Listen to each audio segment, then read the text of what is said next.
God bless, God bless, God bless my brothers and sisters in Christ. Today we're back again, as I'm calling Women Wednesday, at least for the foreseeable future, where we open up the phone lines, we open up conversations with any Muslim who wants to come up and tell us why Islam apparently honors women more than Christianity. We've been speaking to Muslims for weeks and weeks and weeks, and I'm pretty sure today's going to be no different. Any Muslim who wants to come up and have a conversation, feel free to call in and we can have a conversation. So first things first, the link to call in has been posted in the live chat. Okay, so you can call in and we can have a conversation. It doesn't matter whatever platform you're on. Secondly, make sure you hit the like button and you get this spread out to more and more people, because as we know, just like a couple of weeks ago, when the Muslims get angry at this particular topic, when the truth hits them in the face, they are going to start flagging the live stream, complaining about the live stream and reporting it. It always mind boggles me when you speak to Muslims and you talk to them about the sources, the Quran, the Hadith that they say they accept, that they believe in, and they turn around and start flagging you and reporting you for saying hate speech. Literally last time when my live stream got taken down and I got banned for 3 days until I appealed it and won, it was literally, they literally banned me and they said, well, I'm actually spreading hate speech. That's what they said. And they had a clip showing me of where I was apparently saying hate speech. And what I actually was saying in that clip was what Muhammad said in the Hadith, that he's never met anyone dumber than the women. He's never met anyone dumber than women, which is interesting because when I played this clip back in my mind, I was like, wow. When I thought about it back in my mind, I was like, wow, I'm literally getting my live stream shut down for hate speech, for basically quoting what Muhammad said, which is amazing. And what's even more amazing than that is the Muslims are the ones complaining and blaming me and saying I'm spreading hate speech, which is crazy. So welcome back to Apologetic Arena Live. My name is Israel. You can also call me King Context. And yeah, we're gonna have conversations. Any Muslim who wants to come up, feel free. We can have conversations. We're gonna start with a video. This is a popular video which I've been going back to over and over again. And this is one of the main reasons why we're actually still having these conversations, why these conversations have turned into a series. So thank you for the subscription. And it's funny because this video's got over 1 million views. And it's a video where a Muslim is saying Islam honors women more than Christianity. And like we spoke about last week, in the video, he doesn't mention one Bible verse. He doesn't quote one thing, right? So again, thank you for those who are liking the live. I appreciate you. Continue to like the live and spread it out to more people. So when those Muslims who apparently are in the truth and love the truth so much start flagging because we're speaking the truth, it doesn't make a difference, basically. Obviously, we can't stop them from doing that. They'll do that just because I guess that's just part of what they think is the right thing to do. But what you can do to stop that from happening, to stop it from actually having any power, is to like the live stream, to share it, 7th century, to spread it around, so more people are aware of it. Okay, cool. So you probably just hold on, give me a sec. Where is it? The video. Okay, I've got the video here. All right. So in this video, like I said, multiple views, multiple millions of views, and the guy is basically saying that Islam honors women more than Christianity. Before I take any calls, I'm just going to play this video. It's a short video, but just so everyone is on the same page. And we're still going to get people, I'm sure of it, who, if they haven't already, are going to say, oh, why are you talking about Islam? Why are you talking about Islam? And I always have to say, well, why are the Muslims talking about Christianity? Etc. So again, tap the screen, likes, hearts, all that good stuff. It helps. Let's watch this video, and for those who are going to listen to it, and then we can jump into it. So he's making his case why Islam is apparently honoring to women more than Christianity, which wasn't a good job. I'll just put it like that. And then we'll start taking callers for people who want to give their defense and can tell us exactly why Islam apparently honors women more than Christianity. Okay, let's listen to this. All right. Islam was saying women don't have to take the surname of their husband. Let's In just Islam, go back. These are the best reasons. These are his reasons why he's saying Islam honors women more than 7th Christianity. century Islam was saying women don't have to take the surname of their husband. And yeah, give me thumbs up, guys, in the chat. Just let me know you can hear it. Let me have thumbs up in the chat just so I know you can hear it.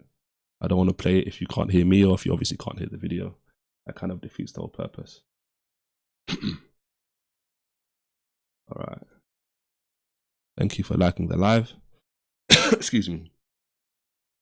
7th century Islam was saying women don't have to take the surname of their husband. In Islam, the mother, there's a saying of the Prophet that says paradise lies under the feet of the mother. Somebody asked the Prophet with regards to who deserves my companionship, my time, to the mother. Said, who next? Your mother. Who next? Your mother. Who next? Your father. This is the rights that are given to the mother. The Prophet, peace be upon him, said, the best of you are those that are good to their women. In Islam, the rights of the women are more so than what was there at the time and what is even there today as well. Because at that time when Islam gave the rights, later, about 1,000 years later, that's when women were allowed to vote. In fact, 300 years, in fact longer, in Europe, they were debating if women even had souls, if they were even human beings. But Muslims were saying paradise lies under the feet of your mother. The best of the people are the ones that are good to their women folk. This is unheard of 1400 years ago.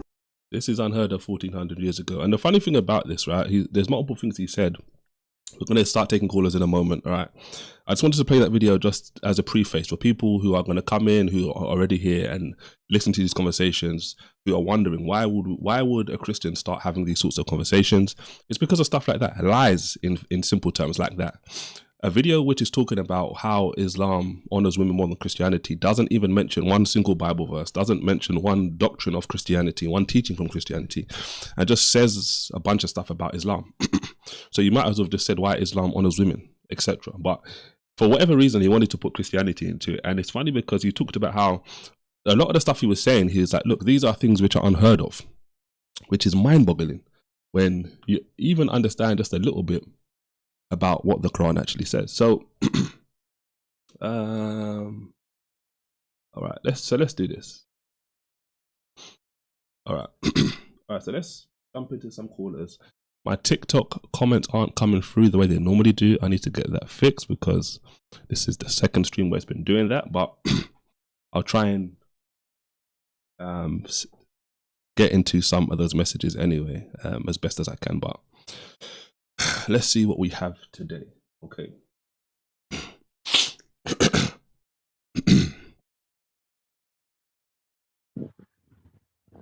Guesta, how you doing? How you doing? I'm fine. Is my mic good?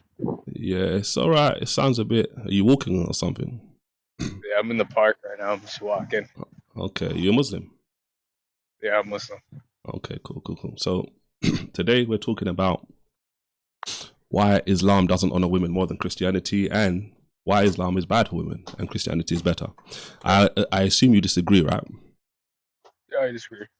Okay, so let me give you a reason why I will say that, and you can tell me what you think. So, let me ask you a question first and foremost. So, how many wives did Muhammad have? 4 at a time, but 11 at once. 4? Say that again. You said 4 at one time and then 11. 11 throughout the timeline, but typically around 4. Oh, okay, cool. Okay. He had about 11. Muslims are typically allowed 4, is what you said, yeah? Yeah, but that's like divorcees and stuff like that at different times. Okay, cool. Okay, and who was Muhammad's favorite wife? There's like 2 that stick out. Pardon? You said it's difficult to say, did you say? There's 2 that stick out because people say, oh, it's Aisha, some people say it's Khadija, but it's between those 2. Okay, between Aisha and Khadija. Okay.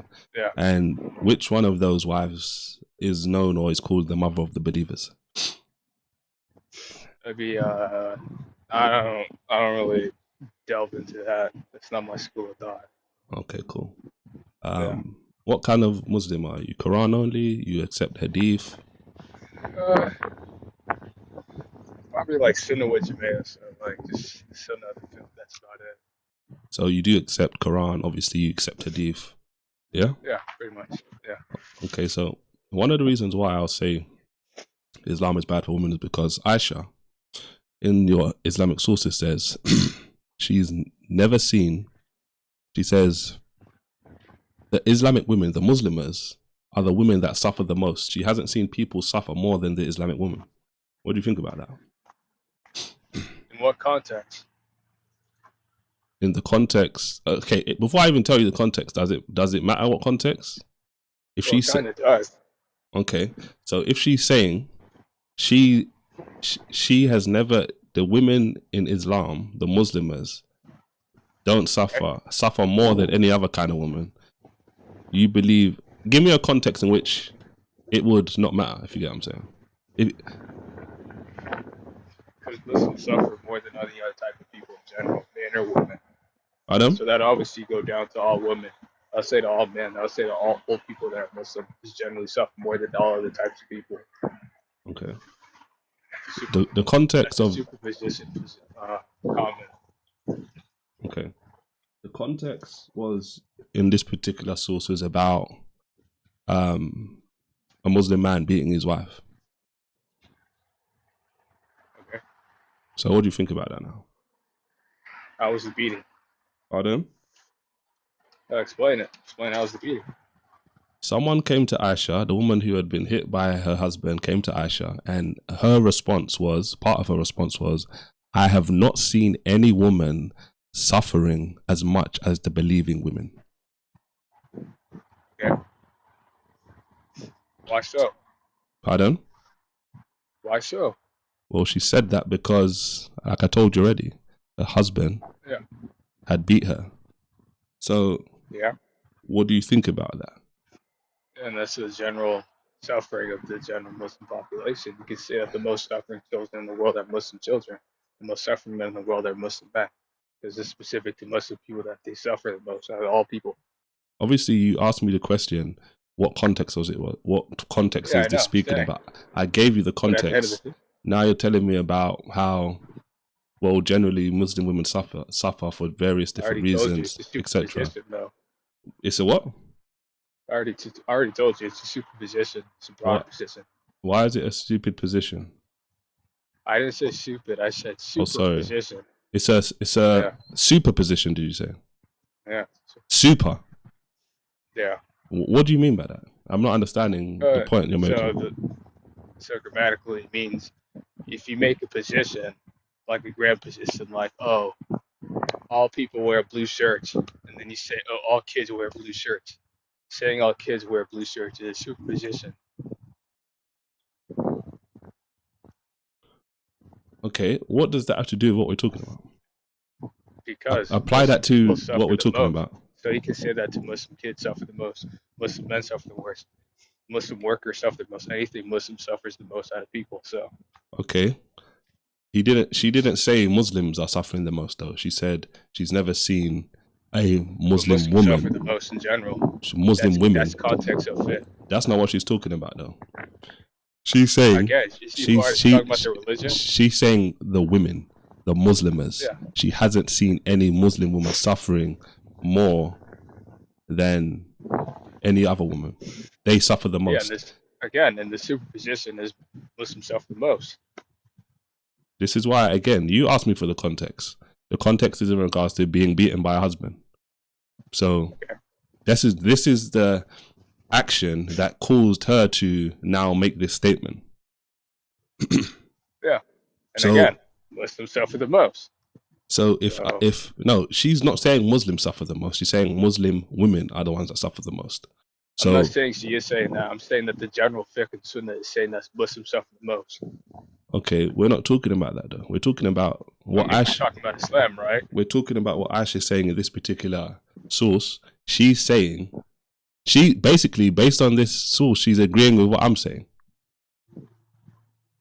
Yeah, I'm not disagreeing with you. Muslim people suffer the most, just like all the types of Muslims do.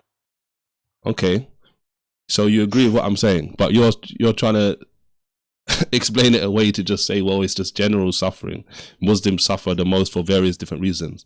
This is not what she's talking about in the hadith. She's talking about because her husband beat her. And again, Muslims suffer in general. So it's the point I'm trying to get across on you. You have all this energy for a specific quote, based on like the maintenance of society. But I got a question for you. Do you have that same energy for men who are required to be conscripted for warfare? Men Or what are about laborers under the economic laws of Islam for the we're, greater good? we're not talking about that today, though, are we? Yeah, I know, but I'm saying like you just have a specific argument. So it's just like kind of like a rage baiting thing.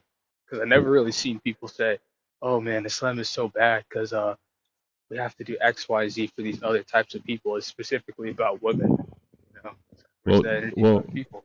I don't know if you were here for this, but before I took the call, I was playing a video of a guy who I was was there. was I saw okay, it. cool. So he's making the case that Islam honors women more than Christianity. Yeah, it So, does. It honors so, all people more than any so other that's thing. one of the reasons why I'm having these conversations in regards to women. At another point Well, at another point in the future, I'll have a different conversation about different topics in regards to Islam and Christianity, etc. But today, this is what we're talking about. So, if Aisha is here saying she has never seen any woman suffering as much as the believing woman, and this is out of a woman coming to her saying that her husband beat her, she's agreeing with what I'm saying, that Islam clearly cannot honor women more than men. And if how is it saying it's not honoring women more? because if she's How is saying, worldly suffering not honoring? It's like a religion. It's not the universal law. It would be different to say, oh, just because you are Muslim, it's that you are going to suffer more than all people, specifically because of that. It's saying that the binding laws of people who are Muslim understand that there comes a general suffering because there's more social restrictions, laws, and other things that would come with that connotation of being a Muslim. if you suffer because you're a Muslim for doing something righteous, for example, or if someone Like what? suffers, I'm Like what? just Give me an wait, hold example. on, because I wasn't finished. Because I was gonna give a different example. I was gonna like not just speak about Muslims. I was about to say, if you are a Christian, for example, and you suffer for doing something righteous, if you believe in something and you suffer for that, like what every religion out there, or a lot of religions out there will say, look, they believe this is the right way to go. And if you suffer because of that, you would say, well, okay, cool. That makes sense. That is, or not, maybe not it makes sense, but it's like, it's something you're willing to do because it's based on what you believe. If in this particular scenario, this doesn't apply with what you're trying to say, because this is not just talking about general suffering. This is obviously a statement that Aisha's making based on what a Muslim man has done to a Muslim woman. Okay. So it's completely different to the example and the context you're trying to put it in. Yeah, Muslims wrong each other. So yeah, you could.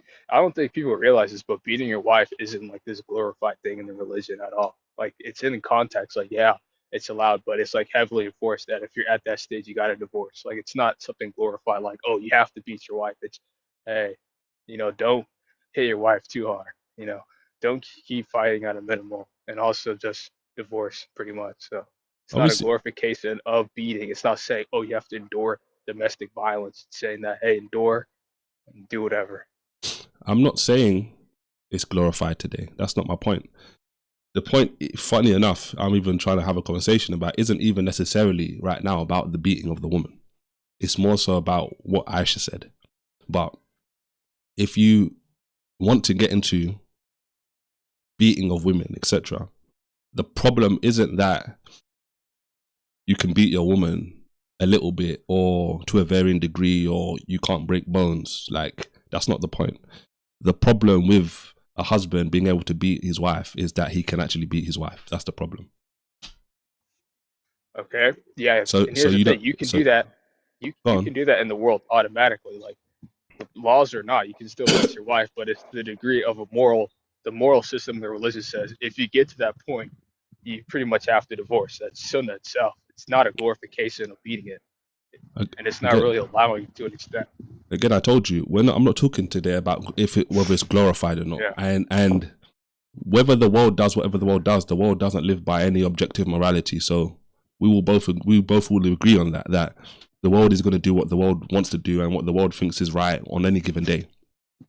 My point is, though, we're not talking about the world today. We're talking about Islam and we're talking about Christianity. So in Christianity, a husband is not allowed to strike his wife under any circumstances. In Islam, as you've already admitted, and it said clearly multiple times in Islam you can strike your wife. However, varying degrees. If you think it's a lot, if you think it's a medium, if you think it's a small amount, a Muslim man is able to do that. And that's clearly a reason why Islam doesn't honor women more than Christianity, and why Islam is bad for women in comparison to Christianity. Yeah, I don't. Yeah, I'm pretty sure you could beat your wife in Christianity, but I'm not like citing that. But I'm not gonna quote that. But that's just what I think. Okay, so let's say, for example, if the Bible did say a husband could beat his wife, even though it doesn't say that, Yeah. would that make it acceptable that in Islam a husband can beat his wife? No, and in Islam, it's still not acceptable to beat your wife. Okay, so why is it allowed in Islam? Because you're saying it's not acceptable. It is acceptable. Okay, let me explain this to you. Let me give you an analogy, like warfare, right? Like war in Islam, it's allowed, right? But it's heavily discouraged. You know, like if Is you're a it? nation state, you can't act like a warring nation. You can't act like a war-seeking nation. You generally have to act in peace. And those who seek war, you know, the hellfire awaits. Just like those who seek to like just, man, I hate my wife. I'm gonna beat her up. That's not allowed. Okay, that's not the point. What's the point then? The point is, like I said to you I'm before, making the point. Pixel, thanks for liking the live. The point is, I said to you already, bro, in Christianity, a husband isn't allowed to beat his wife, to strike his wife, even a little bit. In Islam, you can. So when guys like, when guys like in the video you said you were here for is saying Islam honors women more than Christianity, it clearly doesn't. That's one clear example why it doesn't. Okay. So when we're talking about Christianity, like what type of Christianity are we talking about? We're talking about like Catholic, Protestant, non-denominational. Well, whatever strand you want to classify as Christianity, none of them allow you to beat your wife. So that's not going to help you if you want to go from a Catholic perspective. Or I just want to know, like, what are we like? Who am I talking to at this time? I'm a Christian. I believe the Bible. So, like you said, for example, you believe the Bible says a husband can beat his wife. I said, obviously, that's not true. Yeah. So are you like non-denominational or something? Why does it matter? Like I already said to you, any angle you want to go from. Differing marriage laws. That's why. I get that. But that's why. Like, I don't know who I'm talking to. It's like I could be talking to Gnostics if all I know. I get what you're saying, but that's why I said to you, whether you're talking to a Roman Catholic, a Eastern Orthodox, a Protestant, whoever, none of them allow their husbands to beat their wives, which is what we're talking about. Pardon? I just want to know, what are you? Can you like, because I can't gauge the conversation seriously. Why can't you gauge the conversation seriously? Because there's differing rules and different relationships between the different sects of Christianity. Okay. So any of these different groups in Christianity, do any of them allow you to beat your wife? When it comes to them, some of them are legalistic, so it just depends on the certain laws of the time. Like, for example, like Roman Catholicism, if the Romans made it legal, not the Roman, but the Church of Rome made it legal, then it would have been permissive. Have they ever made it legal? Have they ever made it legal? Well, I'm saying it's a hypothetical, and I don't know if they did or did not. But generally, from the way that civilization acted, I would say, yeah, it was generally allowed to beat women. No, it wasn't. Well, listen. You said you created a hypothetical. In that hypothetical, we're not talking about hypothetical. We're speaking about reality, bro. We're speaking about what has been from 2,000 years ago up until this present day. So this is why I'm saying to you, whether you are speaking to a Roman Catholic, an Eastern Orthodox, a Protestant, it doesn't matter. Unless you're saying to me, not in a hypothetical scenario, in a real scenario, like you said, like apparently, so in a scenario, you give me a date and a time and you say, okay, cool, the Roman Catholics made this mandate and said, now, as a Christian man, you can strike your wife, you can beat your wife. Unless you have something like that, which I'm pretty sure doesn't exist. Like, I'm open, I could be wrong, but I'm pretty certain there's nothing like that. This is irrelevant. May I ask you a question now? Go ahead. Okay, so if you look at Europe, right, it's always been historically ran by the Catholic Church up until the recent times. Within that time period, do you think it was sanctioned or not? Do I think what? Because obviously, do you think it was sanctioned to beat wives and women back in the time where Christians ruled Europe legalistically. I've already said to you, from my understanding, I don't know of anything like that ever happening. So I mean, it obviously was. Like, we can't deny that. Like, out of bad faith, we can't deny the fact that in medieval Europe, it was obviously legal to strike women. look, I'm not talking about that though. I'm saying Well, again, you that's asked me ran by you a asked me Christian you asked me society under Christian law. you asked me a specific question. I'm giving you an answer Yeah. based on my knowledge, except my understanding But of a again, particular these situation. people were governed by Christian law. Whether they no, there's I don't know if I'm going to agree to that, but even if that was true, that's not the point, because I could just easily I could easily just say to you, because when I speak to Muslims who try and say this kind of stuff, I just say, look, there's Muslims running around, quotation marks, who are part of the LGBTQ community, and they say they're imams and all those kind of things. I don't think you accept them as Muslims. I don't believe that they're Muslims according to what Islam teaches. No, because it's not in the Sunnah. But for Exactly. example, when it comes to the Catholic Church in Europe, you look at European Christianity, not even European Christianity, your form of Christianity, it's a legalistic thing. I don't know about you, my bad, not your form, but the general broader consensus of Christianity, excluding like Protestantism and non-denominational, it is a legalistic thing. So what the Roman Catholic Church says is allowed, then it is the religious law, because again, they have the concept of speaking to God directly. Same thing with the Eastern Orthodox and the Ethiopian Orthodox and most other Syrian Orthodox. That's just how Christianity works. So what they say is religious law, because they think it's from like divine rule from God. Yeah, I get that. I'm not even necessarily disputing that, but again, you brought this up initially, and you were the one talking about Roman Catholics can basically give out mandates, etc. What mandate do they give out? Whether you're in a society where Christians are ruling or whatever, number one, that doesn't mean that what's going on in that society is the Christians dictating it. That's number one. The second point is, it also doesn't mean that, which is even more important, that just because someone who says something doesn't mean it's in line with the religion. That's a totally different scenario. Hence why I've given you the example of these imams today who go out and say they're part of this sort of community. I don't need to be a Muslim to acknowledge and be like, yeah, according to the Muslim sources, they're not walking according to Islam. So here's the breakdown of that logic, that consistency, though, right? The religion of Islam operates on the Sunnah, the fiqh. You can't change that. It was the last iteration was when the Prophet died. That's it. That's done. Versus Christianity, and again, I don't know your denomination, but most Christian denominations, it's an alliteration after the disappearance or resurrection of Jesus. You know, so that's why when you look at the churches of Europe, you look at the churches of Syria, you look at the church of Ethiopia, they can make religious laws because they are not just making simple religious interpretation. They're making a position that say, hey, God gave us the right to govern, or we can make a religious law, and that is the religious law. Versus in Islamic society, they're only confined to the Sunnah. So there's no stigma as an LGBT sheikh, right? But there is a country that's ran by the Catholic Church who can make a mandate and say it's from God. So that's can't happen.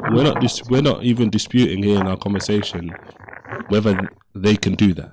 Even if I said this already, even if I grant you that's not the point. The point is, where do you have them doing that? You can't just say, oh, this was a country, because I'll give you an example. Like today, people try and say the UK or America is a Christian country, but how Christian is it really? It's not really Christian, because it's legally a secular state. Because they're not following the laws of Christianity. So we're kind of going off to something I'll give you that point. which isn't even relevant. But we spoke about, like I said, my original point was Aisha, who is known as the mother of the believers, is saying that the Muslim women are the ones that suffer more. She hasn't seen anyone suffer more. And this is in the context of being beaten by a husband, a woman being beaten by a husband, not general suffering, which, like I said already, Aisha would be in agreeing with what I'm saying today, based on what she said here. No, I disagree with you on that interpretation. Well, if she says, it's quite clear, it's simple. If she out of her own mouth, in your authentic sources, is saying, and bro, sort out your mic, man. Sort out the mic. Sort out the mic. It's too much. There's too much air coming through the mic. Better? Too much wind. Yeah, it's much better. All right. So if she's saying, I have not seen any woman suffering as much as the believing woman, and this is based on a husband beating a wife. Yeah. This isn't general suffering. Yeah. And even if it was general suffering, even though it isn't, she's saying it. Suffering in the context of this hadith is a bad thing. She's not saying this in the sense of, oh, well done, like you're a good Muslima for enduring this suffering. Yeah. She's complaining and saying this is a bad thing. This shouldn't be happening. Yeah. Yeah, so I mean, obviously that woman coming up to her in context, that was the doubt, and her response was directly responsive to that, right? But obviously, why am I saying obviously too much? But in the context of the beating stuff, that's just a part of the general suffering. And again, it's not saying that that's a good thing. It's not saying that's an allowed thing. You know, that's domestic violence. Obviously, nobody supports that. Islam does not support that. So it's a general suffering. That's a part of it. How could you say Islam doesn't support domestic violence when we're literally talking about an Islamic source which talks about domestic violence? And there's other sources which talk about... Is she glorifying the suffering? You don't have to glorify yes, it. No. You don't have to glorify it. I already said to you, Aisha is complaining about it. What woman, what do you think women are going to be getting hit and beat and struck and are going to turn around and be glorifying it and saying it's a good thing? Of course they're going to complain about it. Yeah. Why would they glorify it? It's the men, if anybody, who would be glorifying it. And I'm not even saying they're glorifying it. That's not the point. Again, we keep getting sidetracked and focusing on stuff which doesn't matter. Yeah, but here's the thing.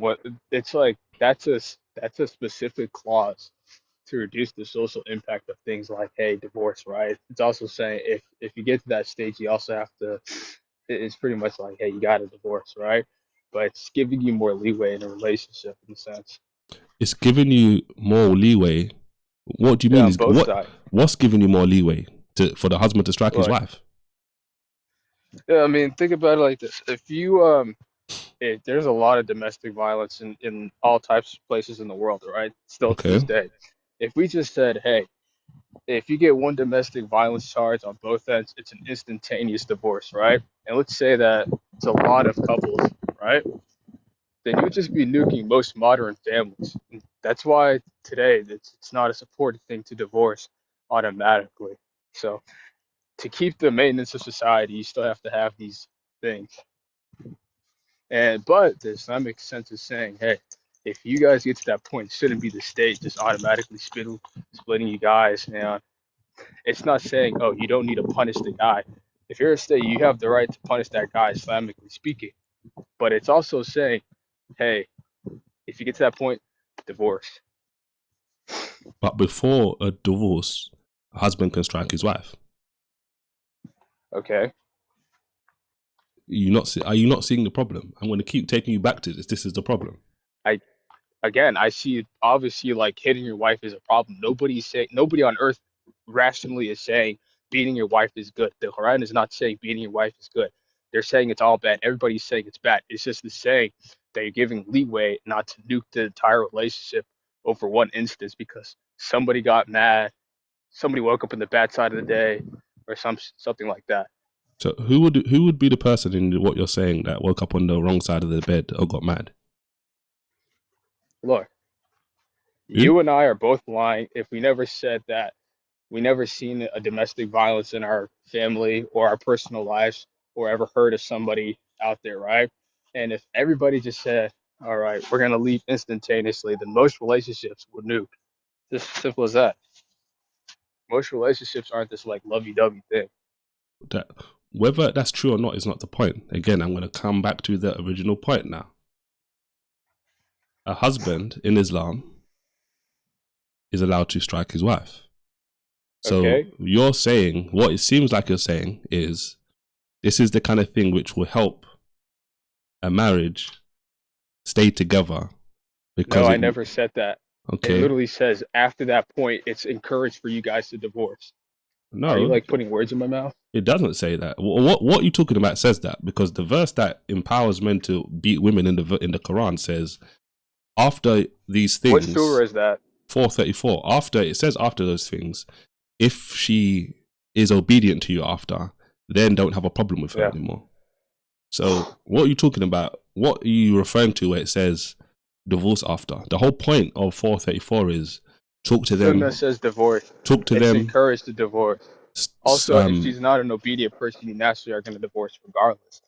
Well, you could naturally Filling in the divorce. gaps here. You could naturally divorce as a Muslim man by the triple talaq, divorce, divorce, divorce. Okay. But Okay.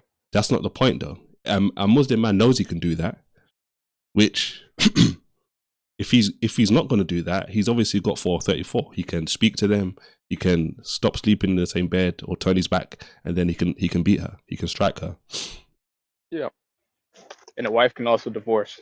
What's the problem here? Well, a wife can't divorce the same way a man can divorce. How so? Tell me the mechanics of divorce. Well, I just gave you one example. A man can do the triple talaq, the divorce, divorce, divorce. Women can't do that. What about the woman? A woman can't do that. A woman could divorce in Islam. But did you hear what I said? I didn't say she can't divorce. Yeah, I know, but like, what's do you know the mechanics? I said they can't divorce in the same way a man can divorce. A man, like I just said, this is going to be what, the third or fourth time I'm saying this now. A man can just literally say talaq, talaq, talaq, divorce, divorce, divorce, and the marriage is over. It's done. A woman, a Muslimah can't do that. A Muslimah can't say, okay, talaq, talaq, talaq, and the marriage is over. A Muslim man will laugh at her face in her face if she tried to do it. What's the mechanics of her to divorce? Pardon? No, what's the mechanics of her to divorce? That's not the point, though, because you said something, and Yes, I'm saying it is. to you, You're talking about the mechanics of male divorce. What's the mechanics of women divorce? I'm showing. It's not the same as a man. I just told you, a woman can't do what a man can do in regards to divorce. So it's irrelevant. Unless you're going to say she can. Are you saying she can? Look, I know that an engine isn't made out of grass, so I'm wondering, what is an engine made out of? This is the same question I'm kind of asking you now. What is the mechanics of divorce for women? How does a woman divorce? How does she initiate a divorce in Islam? The point is, it's unequal. What are you not understanding about this? How is it unequal? He just answered me the question. What's Okay. the mechanics of a woman's divorce? Can a Muslim do a triple talaq and end the marriage the same way a man can? That's not my question. Like, can you stop answering my question with the question? I don't want to go down a rabbit trail of you that we don't need to go down. This is why I'm asking you these questions, because the point that you're trying to take us to is irrelevant. How is it irrelevant? You saying a woman divorce? You saying a Muslim can get divorced it doesn't matter to what I'm saying. She can't get divorced the same way a man can get divorced, which again proves the point. It proves the very point I'm talking about in today's conversation. Again, you're like making it sound like, to divorce he has to climb Mount Everest. What's the mechanics of divorce? Well, if a man only has to say one word 3 times and a woman has to do much more than that, then yes, theoretically, metaphorically speaking, she does have to climb Mount Everest in comparison to what he has to do. Okay, what is much more? What is the actual mechanics? Do you know? Yes or no? Just simple yes or no questions. Do you know the mechanics I already said to you. I don't want to go down that rabbit. I don't want to go down that rabbit. I didn't say that. I said I don't want to go down that rabbit trail of you. It's pointless. All right. Well, we're just gonna assume that you don't know. Okay, you can assume whatever you want. Let's talk about what we know clearly, which is undisputed. Which is where in this conversation you've accepted that Muslim men can strike their wife. You've tried to dress up what Aisha says about her saying she's never seen any woman suffer more than the believing women. That's in the context of a husband striking his wife. We talked about 434. Doesn't say divorce. The whole point of that verse and the instruction in that verse is, if you fear rebellion, if you fear disobedience, not even if she is being disobedient or rebellious, you fear it, you think it in your mind or in your heart, you have a suspicion. Is my wife being rebellious? She doesn't even have to be rebellious. Talk to them, don't sleep in the same beds with them, and then you can strike them. The whole point of those 3 actions in that verse is to get you back on track. in the marriage, according to the Quran. Those are steps you can take in order to revive a marriage. And that's why after you read those 3 things in the verse, it says, if she is obedient to you, don't seek any problems with her. Okay, well, here's the mechanics of divorce in Islam, right? It's not a triple talaq for women, but what it is, it's just instantaneous that she can walk out the relationship, right?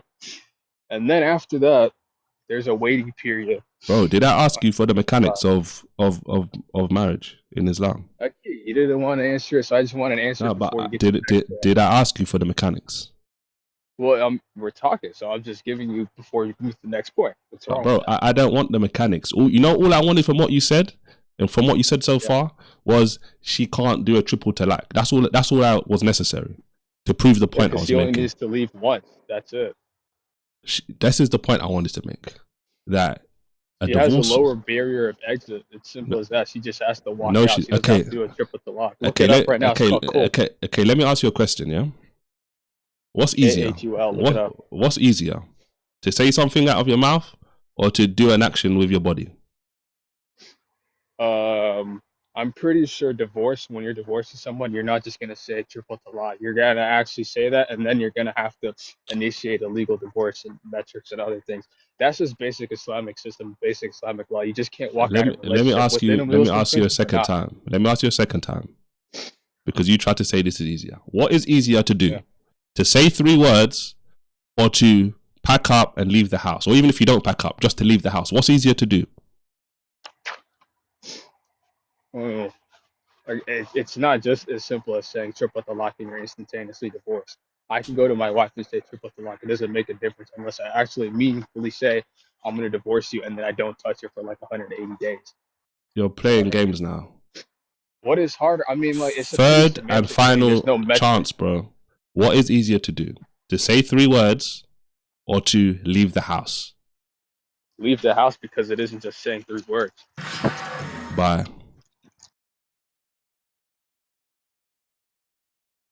What a spiritually blind Muslim.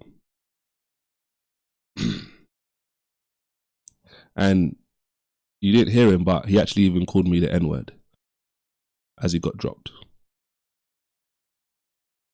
But it's just, you can see, like, when you have to resort to just being that dumb, he literally said, he said himself, it's easier for women to get divorced in Islam. I don't know what he's been smoking. And then I'm asking him a simple question. What is easier to do? To say 3 words, or to walk out of the house? He can't even be honest and just say, yes, it's easier to say 3 words. This is the level of, I say it all the time. I was mentioning this at the beginning of the live stream. My live stream got taken down a few weeks ago, right? I got banned for 3 days until I appealed it and got it rescinded. Because I was literally saying what Muhammad said in the sources. That he hasn't seen anyone dumber than women. That's what Muhammad says in the sources. I was just quoting what Muhammad said. And the Muslims who didn't like the truth that's in their own sources went to flag me and report me and say I'm saying hate speech. Could you imagine someone reading something in the Bible and we as Christians go and report them and say it's hate speech? This has to be the comment of the day. He was smoking Taweed. He was smoking Tawheed.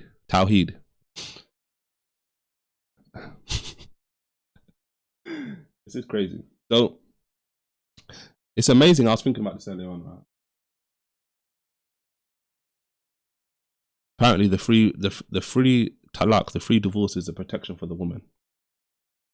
I don't know how that is protection for the woman when a man can say it 3 times and it's a wrap. How's that protection? That doesn't even make sense.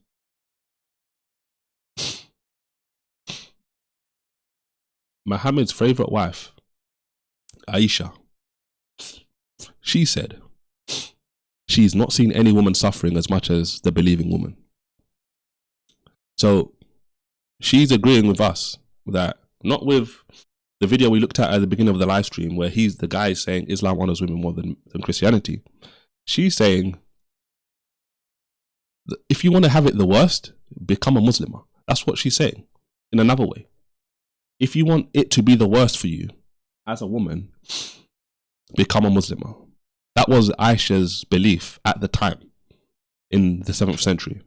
When she sees a woman who's been beaten by her husband and she's got a green mark on her skin, which was caused by him beating her. And that caused her to say, I've never seen anyone suffer like the believing women. So Aisha, the mother of the believers, says Islam is bad for women. That's her testimony. And you've got dumb Muslims like the one before who turn around and say, it's not. And we're literally talking about being beaten by a man, and he doesn't get it. It's going over his head. That is the problem.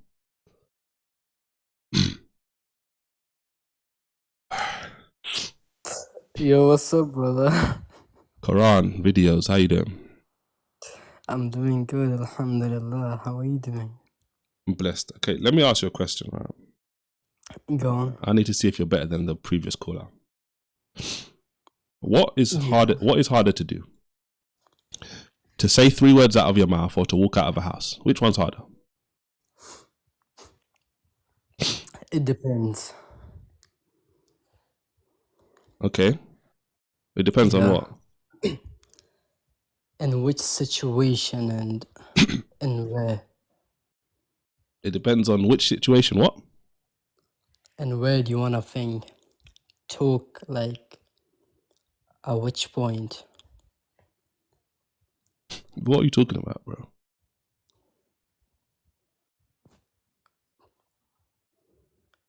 What's worse? Said, it depends, like.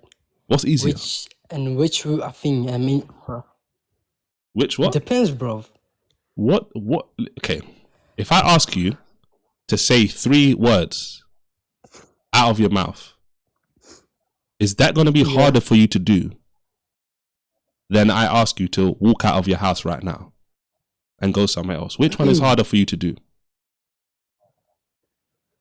Go out of my house, innit? Go out of your house is harder? Yeah. Okay. Go out of your house.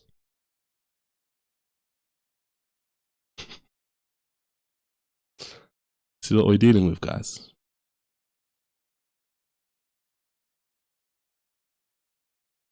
And I just remember the reason I was saying all that stuff before about this, the live stream, was because I wanted to get to the point that Muhammad said that women are the dumbest people he's ever seen. And that's one of the reasons why they're going to be the majority of people in hell.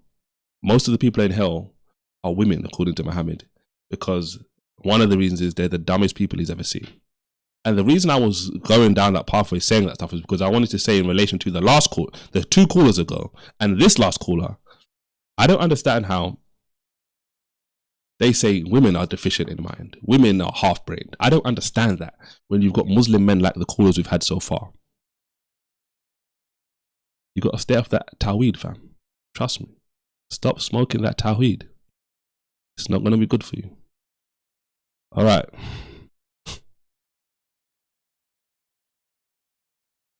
All right, let's see if you have someone better. Hello. Hello. How you doing, bro? Are you a Muslim? Yes. All Proud to be a Muslim. Okay, cool. So I'm going to ask you a question now. This has to be now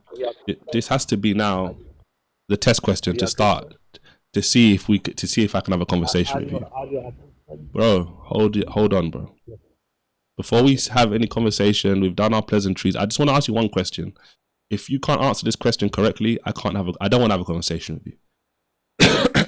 This is the question. Is it harder for you to say 3 words or for you to walk out of your house? Which one is harder? Sorry, what the question is? Sorry? Is it harder for you to say 3 words out of your mouth or to walk out of your house? Which one is harder to do?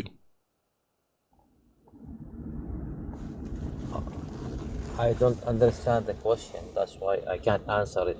Okay. If I said to you, for example, Yeah. I want you to say 3 words. For example, like say 3 words. Imagine if I said to you, say 3 words. Okay, it depends. Is that harder to do? Is that harder to do than to it- walk out of your house? Which one is No. easier to do?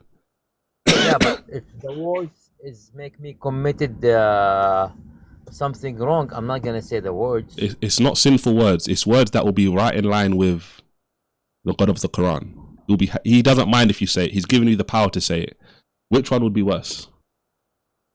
Which one would be harder, sorry? For you to say 3 words which Allah wouldn't have a problem with you saying, or to walk out of your house. If there's a problem with Allah, I'm not gonna say that words. It's not a problem with Allah. He's empowered you. He's given you the power to say those words. There's no problem with it. Yeah, I can say the words. You're not going to be committing a sin or anything along those lines. What would be harder for you to do? To say the 3 words or to walk out of your house? Which one's harder to do? To walk out of my house? Yeah. Which one's harder? It's say 3 words is okay. Okay. Thank you. You passed the test. Okay. So yes, Are you a teacher? So yes, I am. Pardon? Are you a teacher? You ask me question and answer. Yeah, I am. But okay. I want us to have a conversation. I want to ask you. I want to hear what you have to say. So, what kind of Muslim are you first and foremost? Quran only? Do you accept the Hadith? Are you Shia, Sunni? What? No, I'm Muslim. Sunni. Okay, you're Sunni. And what kind of Sunni Muslim are you? You accept the Hadith?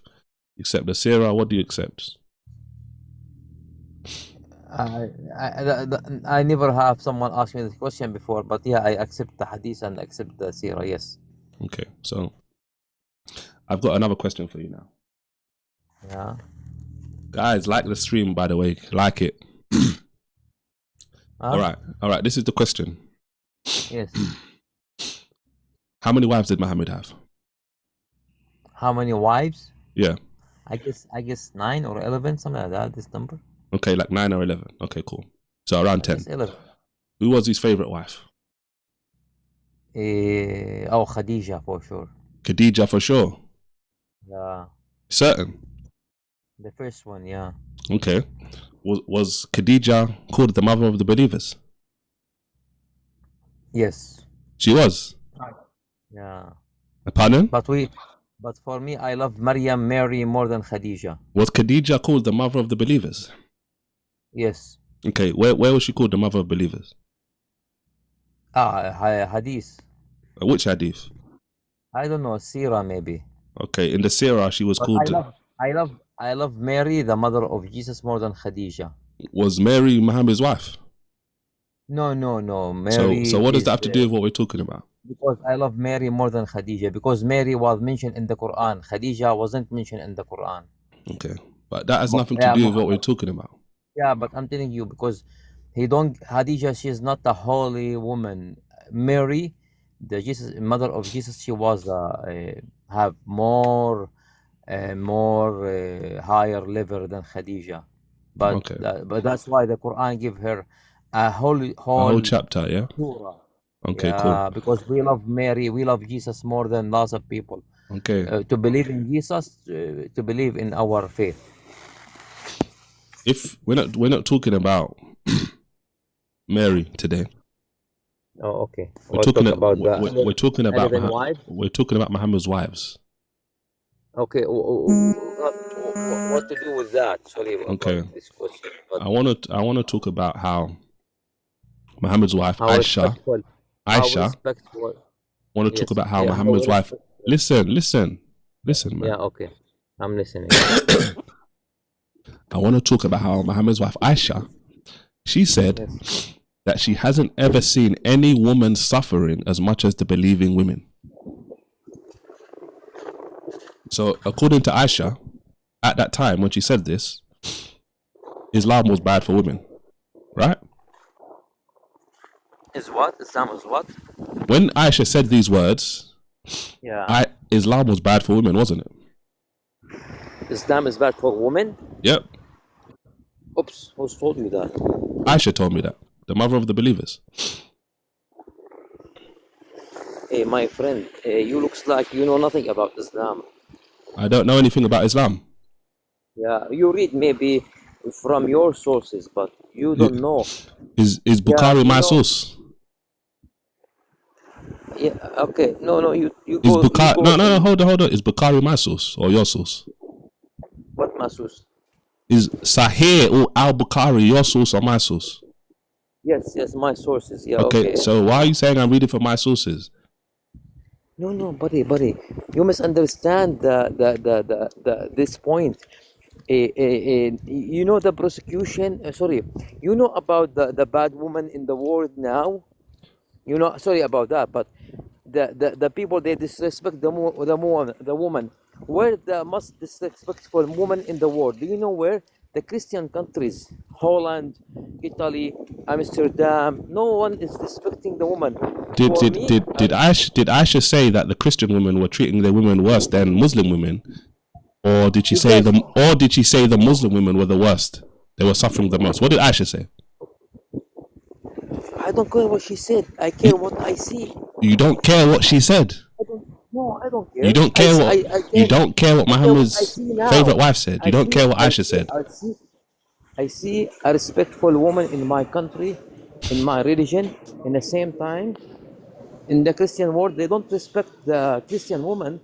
They use them as prosecutors. They use them as they sell their body. Go to the internet, you will find so many.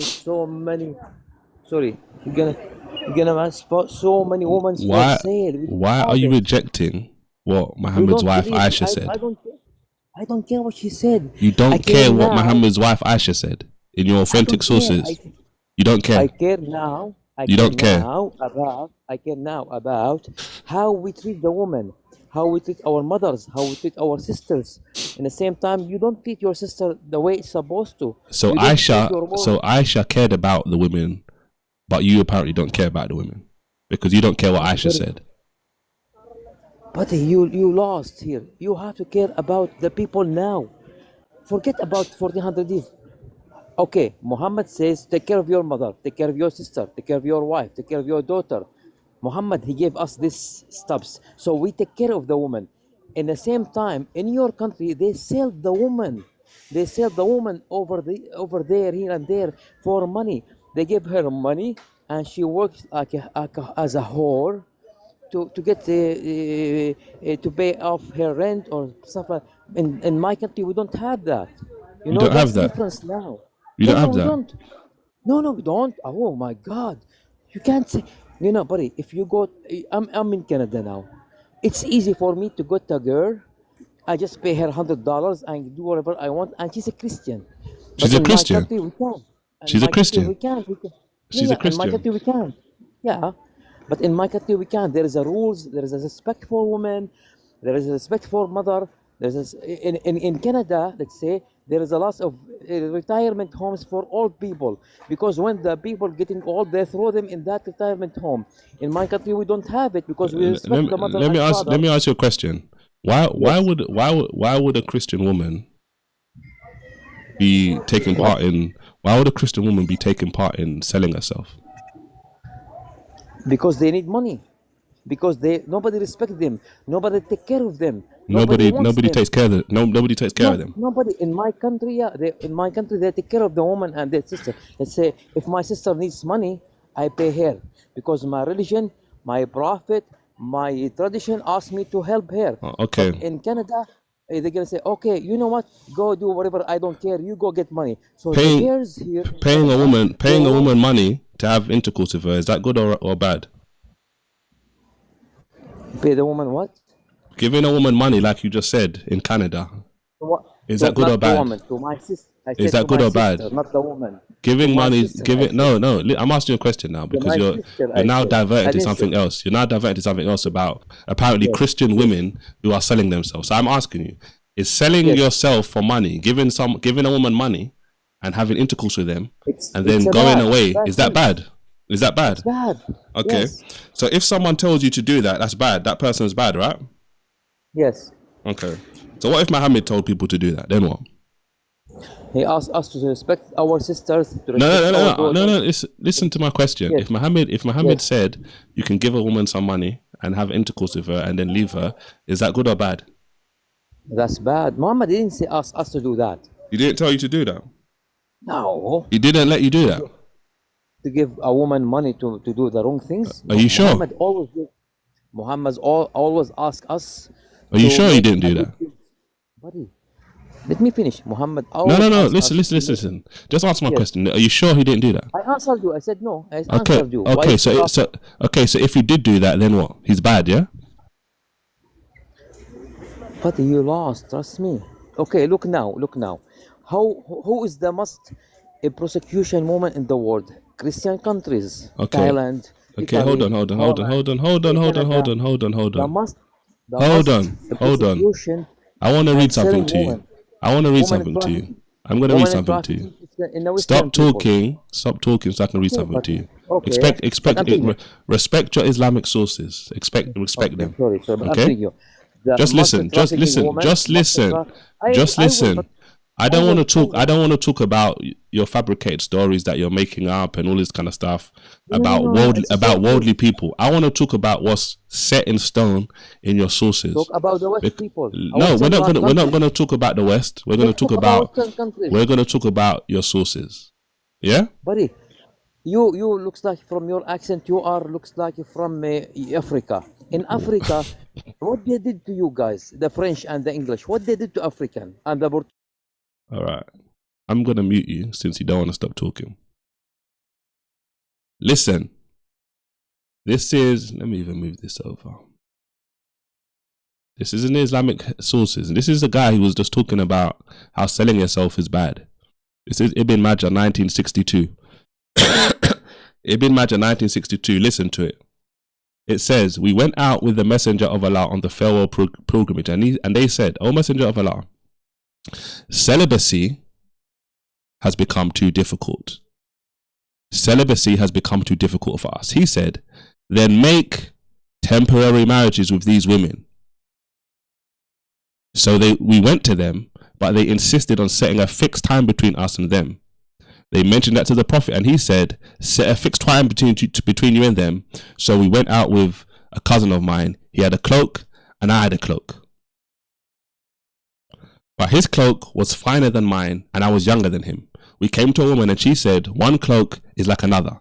So I married her and stayed with her that night. Then the next day, I saw the messenger of Allah standing between the corner and the door of the Kaaba saying, oh people, listen to what Muhammad said. I had permitted temporary marriage for you, but Allah has forbidden it until the day of resurrection.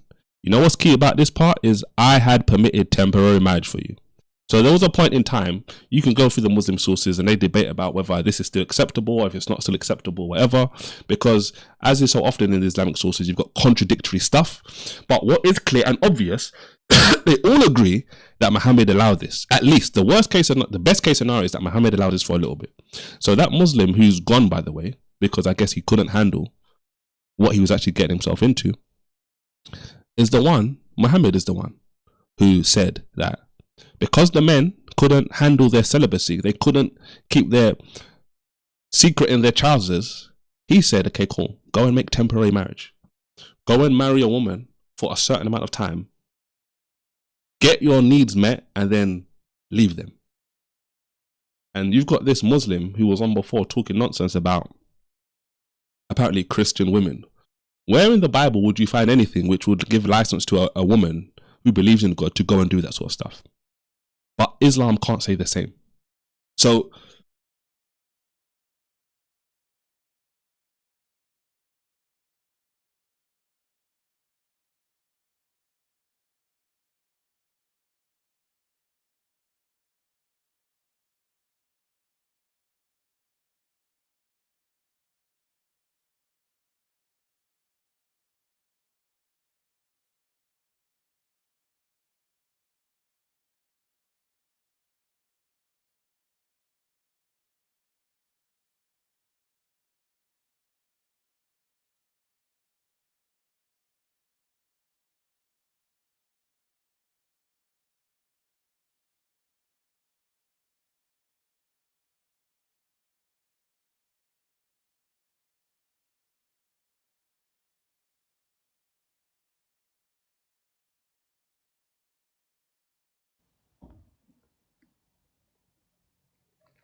Hello?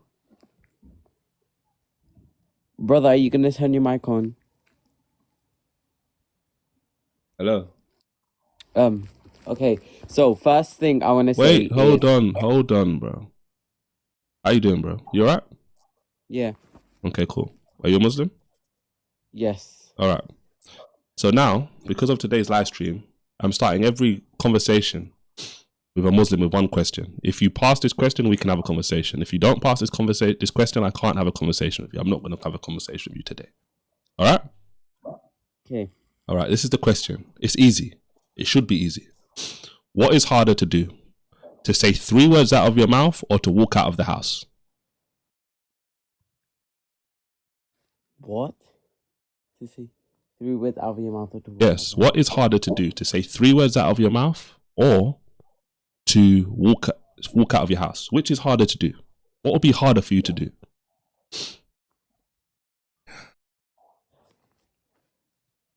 I don't know. I'm gonna say 3 words out of your mouth. Correct. Well done. You passed the test. It wasn't that hard, bro. It wasn't a trick question. It was a nice and easy, simple question. Well done for passing. Okay, cool. So, all right. This is next question. This is how I'm starting with every Muslim, right? Okay, cool. How many wives did Muhammad have? He had 11. You sure? Last time I checked, it was 11. Okay, he had 11.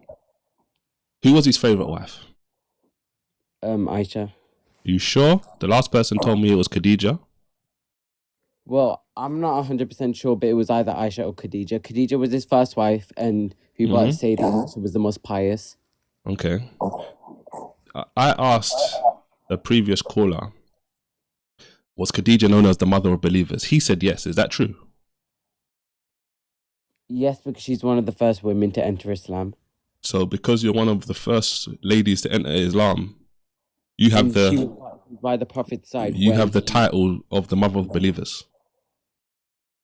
Yeah, because when the Prophet was like, he was trying to convince people to join Islam, she stuck by his side and she helped him, and that's why Allah, which is our God, she's the only woman or only human on earth who he has extended his greetings to, which is like a really big honor.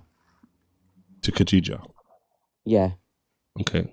So not a mother of believers, the mother of believers can be assigned to Khadija. Yes. Okay. I'm not going to chase that one. Okay, cool. So can Aisha be categorized as the mother of believers? Well, that title has already gone to Khadija, but she is known for being very pious. Okay, interesting. All right. So, Aisha, why would Aisha say that she has not seen any woman suffering as much as the believing woman? Doesn't that agree with me that... When did she say that? When did she say it? When she was alive. If you could... Where's the proof that she said it? Pardon? Where's the proof that she said it? If she said it, then what's it gonna do? What would you say about it? Well, that doesn't make sense. She wouldn't say something like that because she believed in she was one of the most faithful Muslims that have ever lived. Okay. So she would not say that. That is like... But if she did say it, then what? Like, but she wouldn't say it. So like, I don't get why you're asking this, because she wouldn't say it. So, and seeing as you don't have any proof and you're not going to show me the proof, I shouldn't be having to answer that question. Okay, so if she said, before I give you the source and you can look it up yourself, her saying she's never seen any woman suffering as much as the believing woman would mean that if you are a Muslim woman, you are suffering more than a Christian woman, a Jewish woman, an atheist woman, all these other women from different groups, right? Mm-hmm. Say that again? Well, basically she would be saying that because of course at that time when she was in Mecca, which is the city that she lived with the Prophet, women were facing like a lot of oppression from men who were trying to oppress them and what's the word? Yeah, to suppress them like that. So it was hard to be a Muslim and be a woman in Mecca. That's why she's trying to say that, because they face lots of religious persecution from other people just for believing in Allah. So you've gone from there's no way she said this to now, okay, she may have said it and it's because of this XYZ reason. I'm saying if she did say it, then then it does make sense that she would say that, because at her time it was hard to be a Muslim and a woman. But I was asking you, by her saying this, if she did say this, that would mean she's saying being a Muslima is worse than being a Christian woman, a Jewish woman, an atheist woman. Those are the ones. All these women are going through whatever suffering they may be going through, if any. But a Muslim woman is suffering more than any of those women, right? Yeah, because for example, you said Christian women. Christianity was one of the most widespread like religions in the majority of the world. So of course they wouldn't be facing as much persecution as the Muslim women did. Okay. All right. So if you want to read where Aisha says that she's never seen any woman suffering more than the believing women, you can go to Bukhari 5825 and you can read it for yourself, and it will show you exactly what I've said. It's a scenario where this woman came to Aisha complaining that her husband had beat her and left a mark on her skin, a green mark, which was in comparison to the green clothes she was wearing, greener. And this situation is what allowed Aisha to now turn around and say she hasn't seen any woman suffering as much as the believing women, because a Muslim man beat his wife, and that's what made Aisha say this. So according to Aisha in this hadith, she agrees with me that Islam doesn't honor women more than Christianity. And when Aisha was saying this, Islam is actually bad for women in comparison to other religions. And I guess he's gone to read the hadith. But yeah, we'll wait for him to come back. Guess I'll probably need some waiting music until he comes back. But yeah, so it's amazing. I don't know, like this question that I'm asking all these Muslims now about what's harder, saying 3 words or leaving the house. I might have to keep that in my back pocket to ask Muslims, because it's amazing how such a simple question is discombobulating so many of these Muslims, and they think it's deeper than it actually is. But I guess when you're under the spell of Islam, it puts you in these dilemmas. All right. Let's see.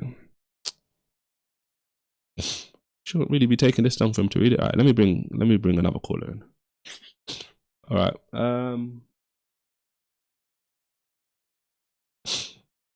I don't know his name. I should have asked his name.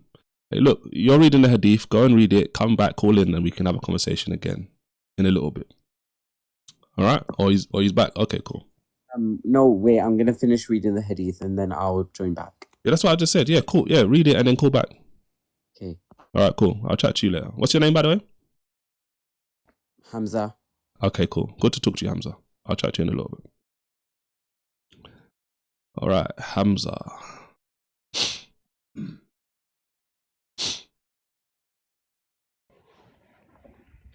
Yeah, hi. H7, how you doing? Yeah, how are you? How is everything? I'm blessed. How are you doing today? Yeah, I'm very good, alhamdulillah. But Okay, I disagree hold on, with your hold topic.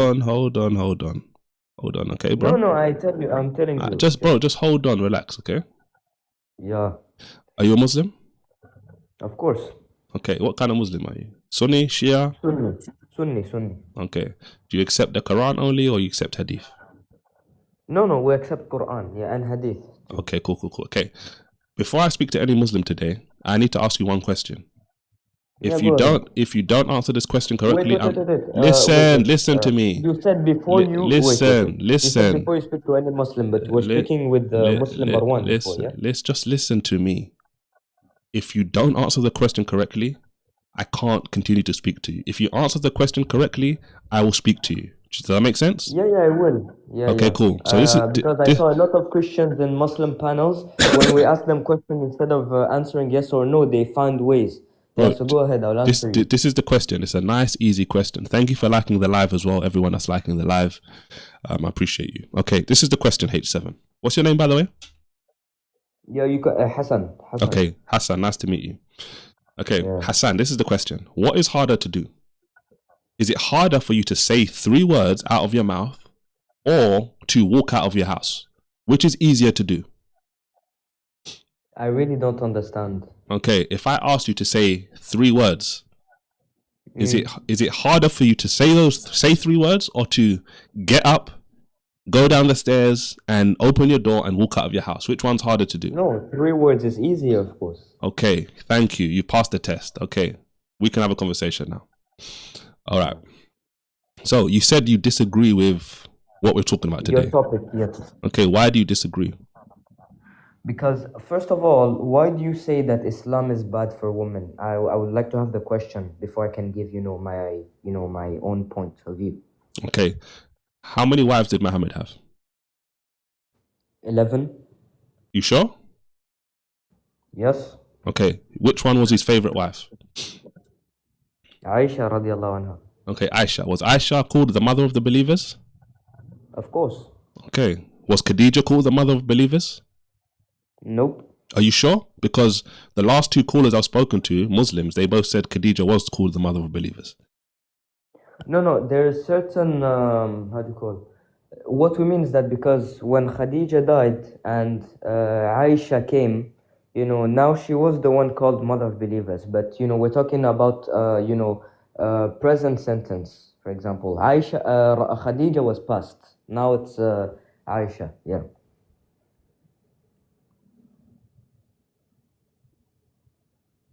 So I would say yes, Khadija was called mother of believers, yeah.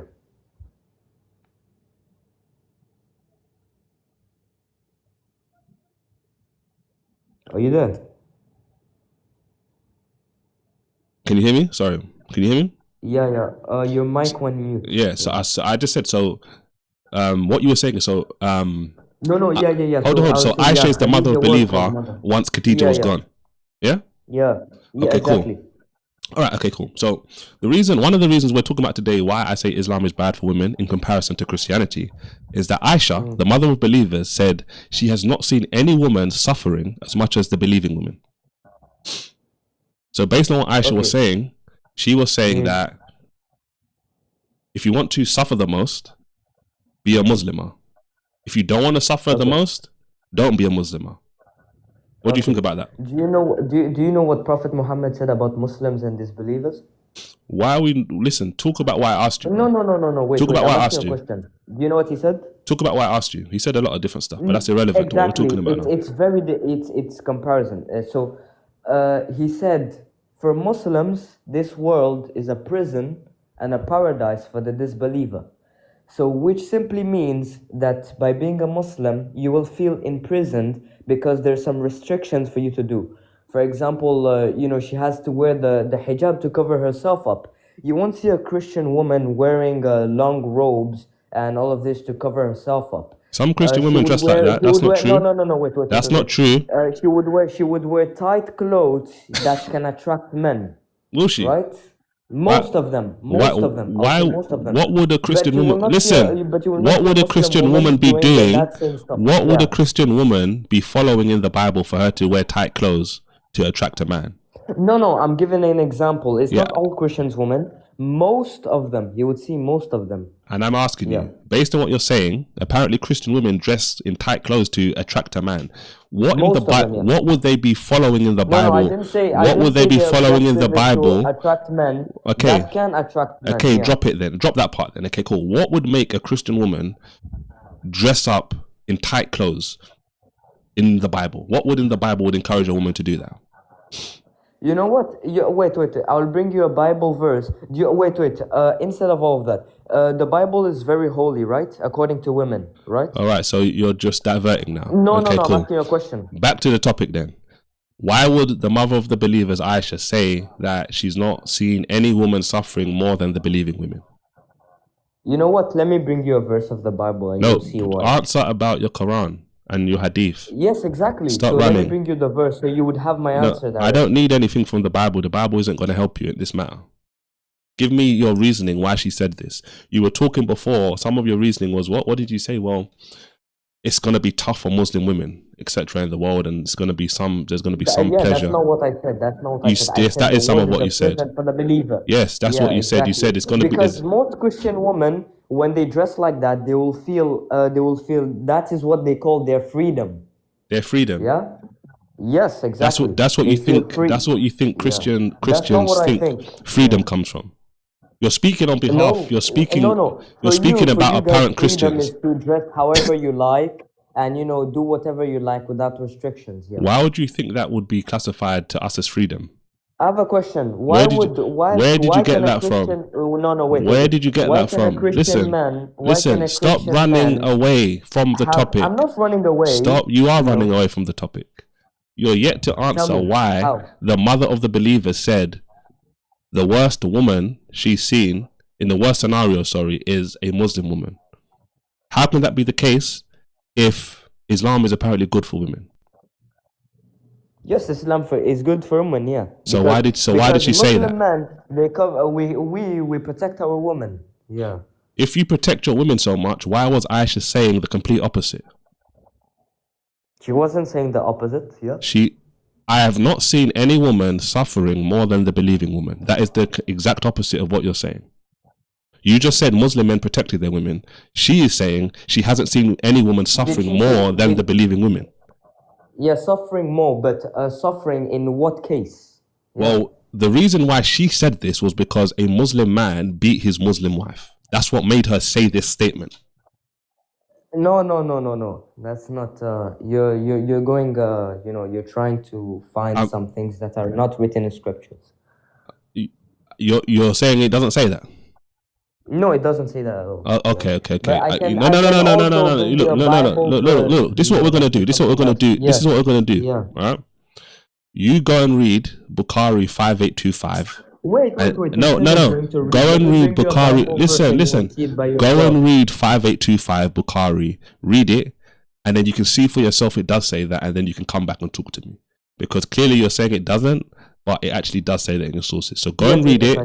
Go and read it. Bukhari 5825, and then come back. All right. Hello. How you doing, bro? So you read it? You read the hadith? I read it, and what I see here is that we both understood it from like a different point of view. So okay. Tell me your point of view. The way I understood it is that she was criticizing men who fail to to follow the teachings of Islam, the teachings that protect women. Like, for example,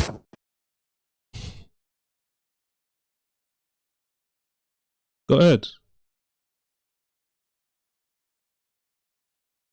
It says the messenger said, if you keep coming out, I can't hear you. You know that, right? I don't mean to cut out. I'm just trying to read the hadith. Go ahead. You were explaining to me why you see it differently. It says something along the lines of the best of you are those who like treat your wives like the best. It doesn't say that in that hadith. That's a different hadith you're talking about. Yeah, I'm trying to tell you that those are the principles that protect women in Islam, which you are saying that Islam does not protect women. Because the whole reason she said that was to criticize men who do not listen to the teachings of Islam. One of the teachings of Islam is that you're meant to protect your women. She didn't say, that's not why she said that. That's not what she said. The woman came to her and said, this guy beat me. And the hadith says it was the custom of the women to help each other. So because of this, Aisha now says she hasn't seen women suffering more than the believing women. So the whole point of why she's saying this is because the husband beat his wife and left a green spot on her. And she obviously complains about it. standards. He was Pardon? the husband was they were both Muslim, the husband and the wife. The wife got Yeah. beaten, Muslim husband. Mhm. The husband, so she's trying to criticize men who they don't meet the teachings. He was not meeting the teachings. That's why he abused his wife. Okay, It's on to abuse your wife. let's say I agree with you that she was criticizing him. She's dealing with one woman in this example, but she says she hasn't seen any women or woman suffering as much as the believing woman. So she's talking based on this one example. She now uses this example to now explain generally what's happening to Muslim women. So it's not just about this one guy. Yeah, so that's literally what I'm trying to say. It's criticizing how what's the word, like impious, like how people were being flexible with the religion at that time. How are they being flexible with the religion? You've got a Quran verse that says you can strike your wife.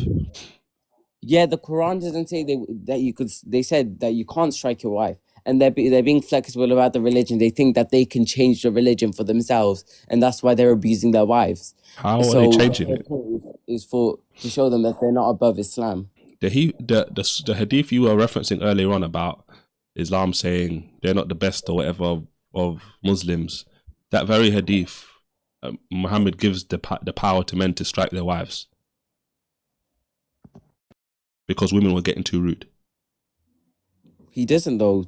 The hadith literally states the best of you are those who treat your wives the best. The best. The hadith I'm talking about, Muhammad, it starts by saying that Muhammad says don't beat the women, Muslim women.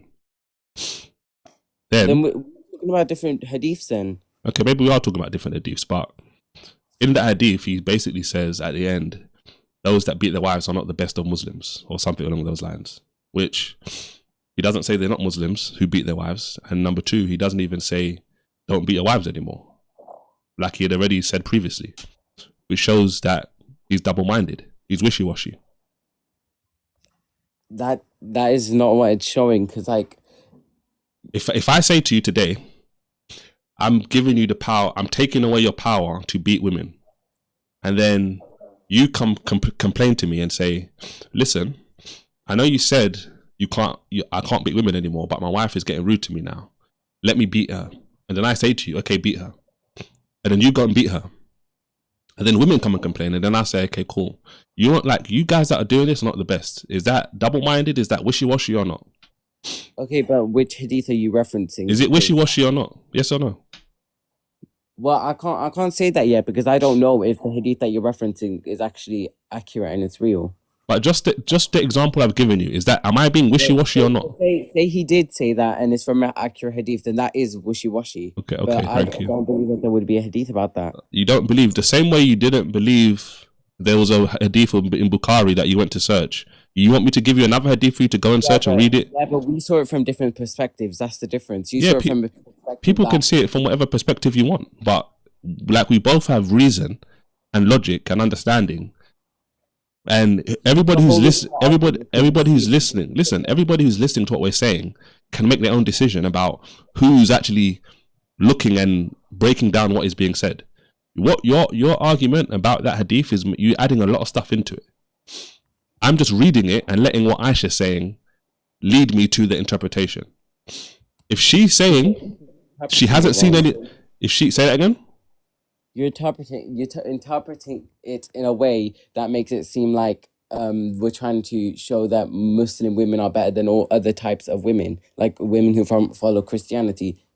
No, like I'm interpreting it just exactly as she said. I have not seen, so with her own eyes, she has not seen any woman suffering as much as the believing woman. Simple terms, Muslim women, when she said this, suffer more than any other type of woman. Muslim women suffer more than Christian women. They suffer more than Jewish women. They suffer more than atheist women. They suffer more than agnostic women. That's what she said. Women at that time, because that was normalized at the time. And whether that's true or not, when she said this, I said this earlier on. When she said this, she was agreeing with me that Islam, according to what she said, is bad for women because she's not seeing any women suffering more than a Muslim woman. That's not what she's saying. She's not agreeing with you. She's agreeing with the fact that men should be being their women, but just because the men are Muslims, that does not mean that Islam agrees with them being their wives. If she says, I have not seen any woman suffer more than a believing woman, is suffering good or bad? Bad, of course. Okay. So it's worse, it's badder, it's worse for Muslim women than any other woman, according to what Aisha said in that hadith, right? Yeah. Okay.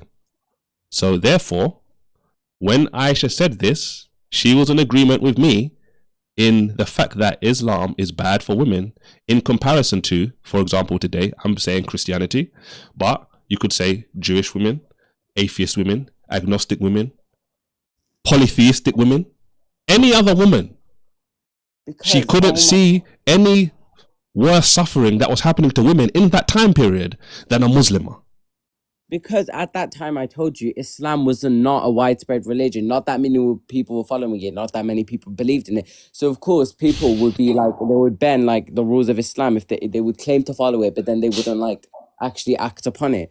Like at that time, you had Christianity. Christianity was a widespread religion. Lots and lots of people followed it. So, of course, more people are going to be bending to the will of Christianity and following what the teachings are telling them to.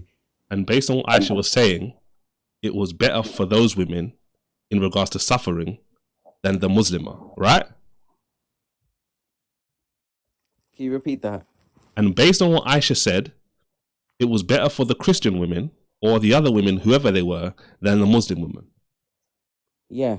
Okay, thank you. So I don't like, you're agreeing with what I'm saying, but then at the same time, you're fighting against what I'm saying, as if you're not agreeing with what I'm saying. Because what you're saying is like it's like degrading Islam, but it's not true. You're trying to say. If I'm saying what Aisha said, that's the only point. That's the only point I'm trying to make. What Aisha says, I agree with. That's all I'm saying. She said it. That's like no, you're just reading it and you're just basing it off what you read. You're not like going into context. She said it because a Muslim man beat a Muslim woman. That's why she said it. That is like saying, like, you know, like Arab terrorists, like Saddam Hussein, all of those, because they did all of those horrific acts in the name of Islam. That means you're saying that Islam agrees with it, but that's literally like the opposite. Okay, let me ask you a question.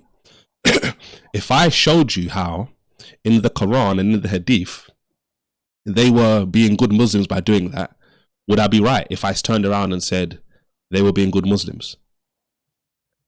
For doing what? You just mentioned Saddam Hussein. If I laid out a case for you and showed you, this is what it says in the Quran, this is what it says in the Hadith, and this is why Saddam Hussein or Bin Laden, whoever you want to talk about, did it, would I be right to then say this makes them good Muslims? They were following the Deen. No, because I've seen some of the people that I've spoken to. What do you mean no? They've shown me like parts in the Quran where it says fight the disbelievers or whatever like that, without actually reading what came before that in the Quran and actually looking at that's not my point. That's not my point, bro. My point is, if I showed you and made a case which was clear to you that they were doing what Islam teaches, would it be right for someone to then turn around and say they were being good Muslims? Yes or no? Well, yeah. Okay, thank you. I'm not saying that's what happened. That's not the point. That's not the topic for today. I'm trying to see if you can actually reason through what we're talking about. So, bro, like, I'm just saying what Aisha said. She said it. So when she said it, Islam was bad for women, and women in other religions were not suffering as much as the Muslim women. And this wasn't because there's something else was happening to them from outside. She said this based on what was happening on the inside. A Muslim man he beat his wife. That's why she said it. labeling yourself as a Muslim does not like guarantee that you're a true believer. Like I just agree. because he said he was a Muslim, he's not automatically like, I'm a Muslim, I'm part of Islam. Like he could just be saying that he's a Muslim, but he's not a Muslim, like in reality. Okay. So he could be he could have told his wife, oh, I'm a Muslim, and then done that horrific thing to her, beat her, and then He's beating your like, wife horrific. He's beating your wife bad. it's yes, extremely bad thing. So why are you allowed to do it in Islam? Pardon? Why are you allowed to do it in Islam if it's bad? You're not allowed to beat your wife in Islam. You see how we were just talking before about Saddam and all those kind of people? When you go against what the Quran actually says, you're not being a good Muslim. You're being a bad Muslim. So right now, when you're saying it's bad to beat your wife, you're going against what the Quran says. You're being a bad Muslim right now. He says that one of the traits of the true believers is that they would never use their tongue or their hands to abuse or hit another Muslim in any way. That's regardless of gender, that's regardless of age. You wouldn't do that to anybody else. So like that does not make sense that he would do that. It would be allowed in Islam because the Prophet literally reported that you can't abuse other Muslims in any way. Well, obviously, if he did say that, he wouldn't be classifying beating a wife as part of it because that's in the Quran and in the Hadith.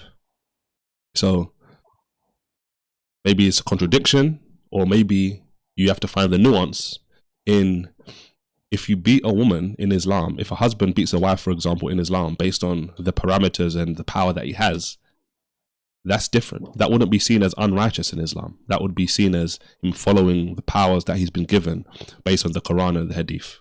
It doesn't say in the Quran that you're allowed to beat your wife, so it does say that. Where? In chapter 4, verse 34. Okay, give me a moment, I'm going to check. All right, you read it. I'm going to call in again after, right? After you read it. I'm going to bring someone else up. All right. All right. Let's see. Let's take another caller. I believe that Hello? Islam is actually better for women. Hello? Can you hear me? Can you hear my voice? Can you hear me? Yeah, I can hear you. Okay.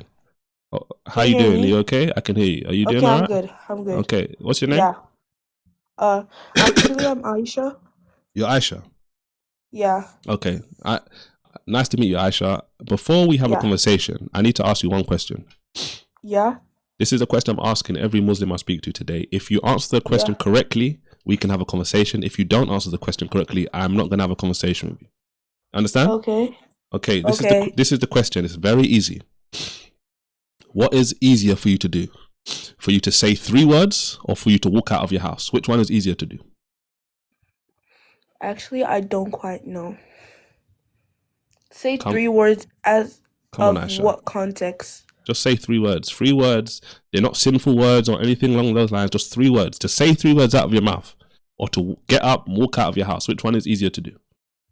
To keep the peace, I'd rather walk out. What's easier? Walking out. What's easier? Final chance. Listen to that person who's whispering. Listen to them. What's easier? 3 words. All right, thank you. 3 words is easier to do. Come on, it's not that difficult. It's easier to say 3 words out of your mouth than for you to get up and walk out of your house. Okay. All right. Say thank you to whoever helped you there. Thank you. All right, let's have a conversation. Okay, cool. Okay. So I actually want to debunk the Surah 434 where it quote unquote. Okay, I'm coming. Let me go get my sources. All right, look, call back in, Aisha, and I'm gonna talk to someone else, and then I'll you back? Okay, yeah. Okay, cool. So in Surah Al-Nisa 434, it says, "Men are the protectors and maintainers of women, for Allah has given them more strength to protect them," something like that. Yeah. So he's saying that Allah has given them the job and duty of protecting them against evil or any bad things. Okay. Not to strike them when they're like arrogant or misbehaving. But obviously, read the rest of the verse. What does it say? The rest of the verse, like surah, what ayah? 434. Read the whole of the verse. Okay, It says more than what you said. Okay.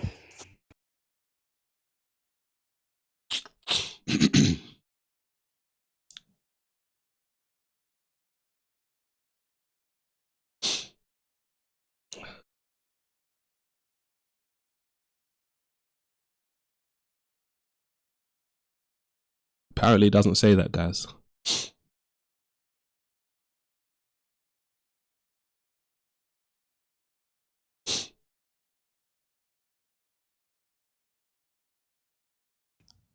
Okay, so it says quote unquote, if a rift is like if a rift is feared between a married couple, I forgot how to pronounce that word, but like something abbreviated. Just read the verse. Let me read it Okay. then. Let me read it. Yeah. Okay. I'll read it. It says, I'm going to read the part which is relevant for what we're talking about. Okay. So it says, where is it? Okay. Righteous women are therefore obedient, guarding the secret of God's guarding. And then it says, and those you fear may be rebellious. Admonish, banish them to their couches, and beat them. If they then obey you, look not for any way against them. God is all high, God is all great. Another translation says, beat them, and in brackets it has lightly if it is useful. I don't understand how beating a woman would be useful, your wife, but another translation says, admonish them, banish them to beds apart, and then scourge them. Another one says, advise them. If they persist, forsake them in bed, and finally strike them. Another one says, admonish them, refuse to share their beds, and lastly beat them, and then brackets lightly, which isn't in the Arabic. So how are you going how are you gonna debunk this verse? Is it a hadith or a surah? It's 434. That's the surah in the Quran. Okay, let me check that real quick. And then there's hadith which back this up. So what do you think about, as you're looking, what do you think about being able to beat your wife in Islam? Is that good or bad? Actually, a lot of sheikhs have told me that if a man has beaten his wife, he is promised hell and will be beating in hell. Did that verse sound like it's promised hell for a man who beats his wife? I haven't read that far into the Quran, so no. But from what you heard me say, does it sound like the man who speaks to his wife and then doesn't sleep in the same bed with her and then strikes her, does that sound like a man that's going to go to hell, or a man that's being obedient to what the Quran says? Hell. And this is why, for example, one reason I'm saying Islam isn't better for women than Christianity, because in Christianity, a husband cannot beat his wife, he cannot strike his wife. That would be a sin. He's not allowed to do that.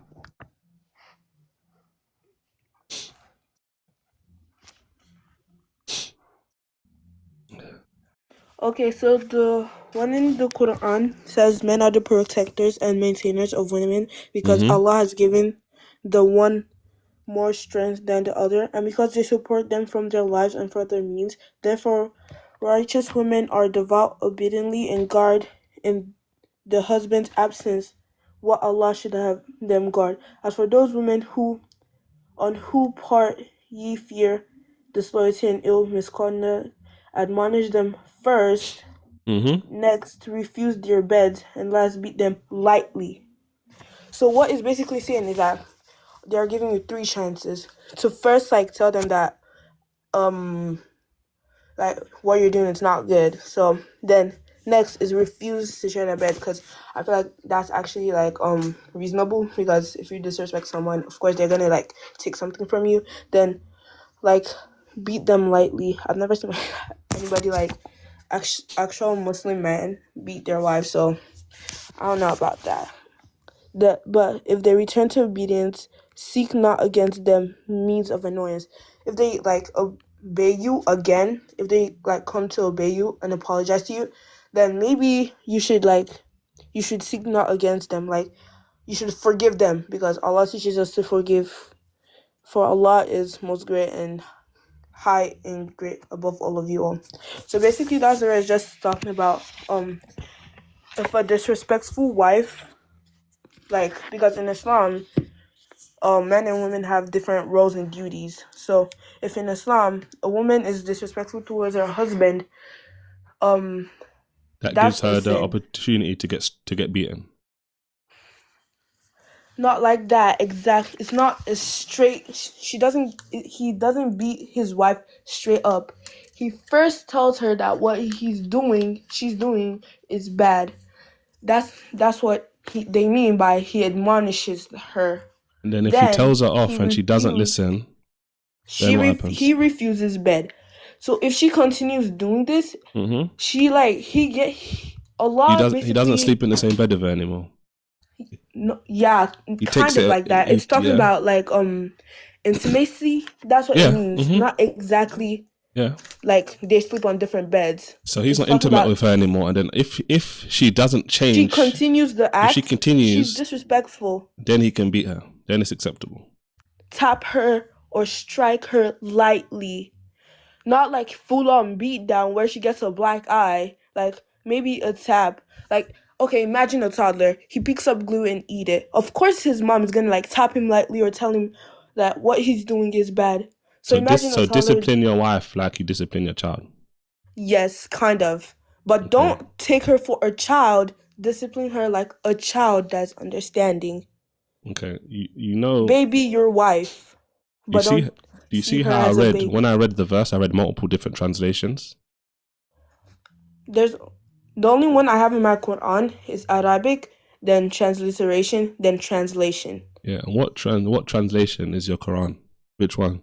English. Which one? But which translation is it though? Let me see. The reason I'm asking is because it says here translation in Roman script by M.A. Hadim Eli Asl. Okay. With original Arabic text. So it's original. The reason why I'm saying that is because in the Arabic, it doesn't say first speak to them, second stay in a different bed, and then lastly or finally strike them. It doesn't say that. That's why that's why you should read the hard copy, not off like internet. And it doesn't also say beat them lightly in the Arabic either. That's what some of the English translations have added in to try and dress it up and go with a different interpretation.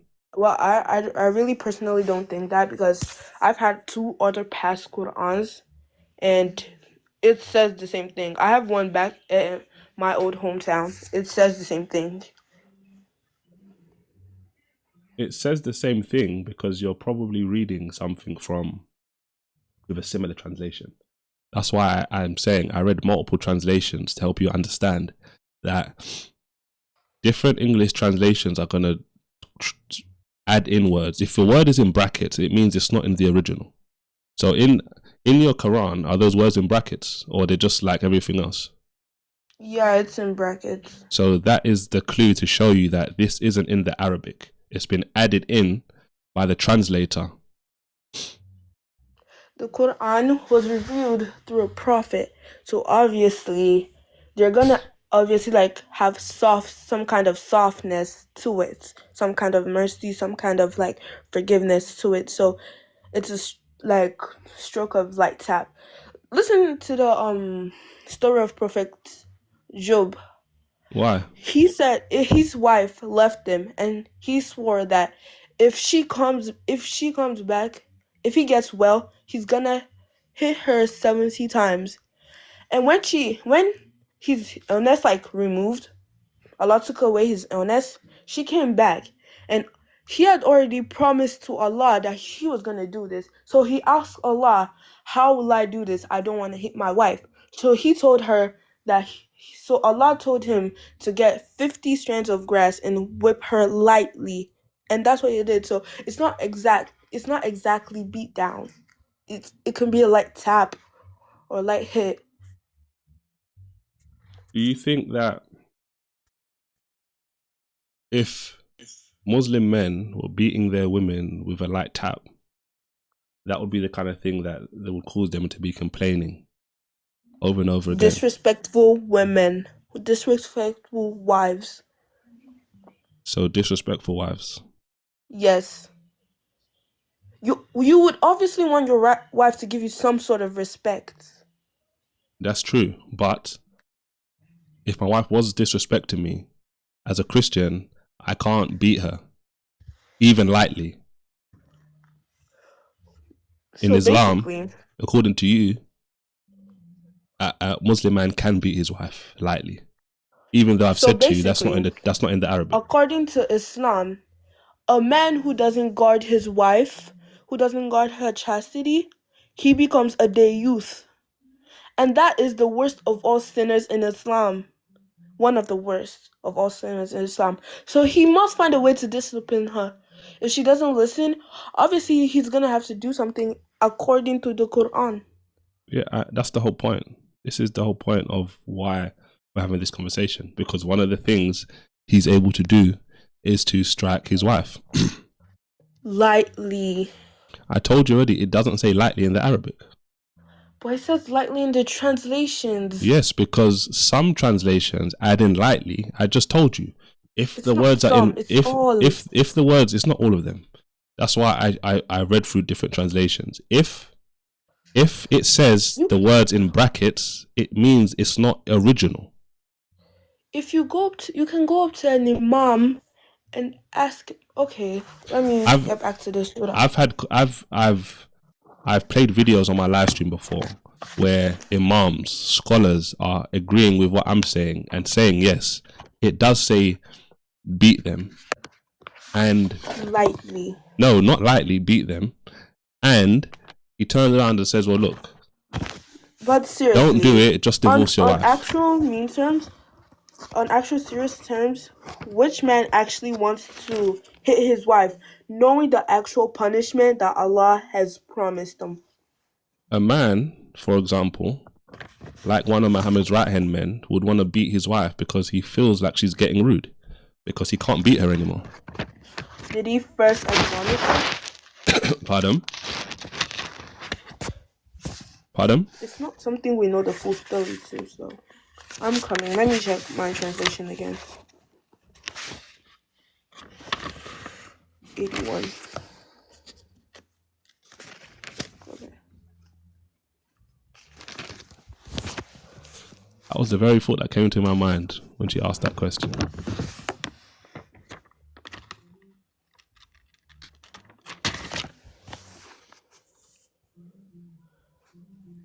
So imagine, okay, it's almost time for prayer. So now he said, so in the Quran, it says, the translation, he said, as for those women who party fear, disloyalty, and ill conduct, admonish them first in brackets. So obviously they're telling you the guidelines. No, so they're saying first isn't in the Arabic. We are putting it in there, but it's not in the Arabic. That's what it's saying to you. They are guiding you in case you don't know Arabic. No. Yes. They're giving you their interpretation. If it was in the Arabic, if it said first in the Arabic, they wouldn't need to put it in brackets. Because it would just say, first beat them. Or sorry, first speak to them. Olden day Arabic had, for one word, there was many translations. So obviously, they would need to put some kind of guide step towards it.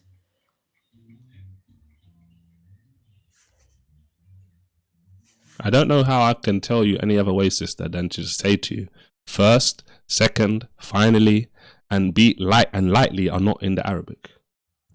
But lightly is in the translation. If you go to Quran.com, for example, go to Quran.com This is what I would say to you. Disrespectful. I'm coming. This is what I I'll say don't to need you. to go to This is what I'll say to you. Go the to Quran.com. go to If I Quran.com. have, Go to I chapter don't need 4, to go verse to the 34. Just Quran.com listen if to me. I Listen to have. me. Listen to me. Go to Quran.com. Go to chapter 4, verse 34. It will give you the Arabic next to the English. All you have to do is hover over the words, and it will show you what's there, what's actually in the Arabic, what the Arabic actually says. And there'll be brackets there again to show you where they're adding stuff in.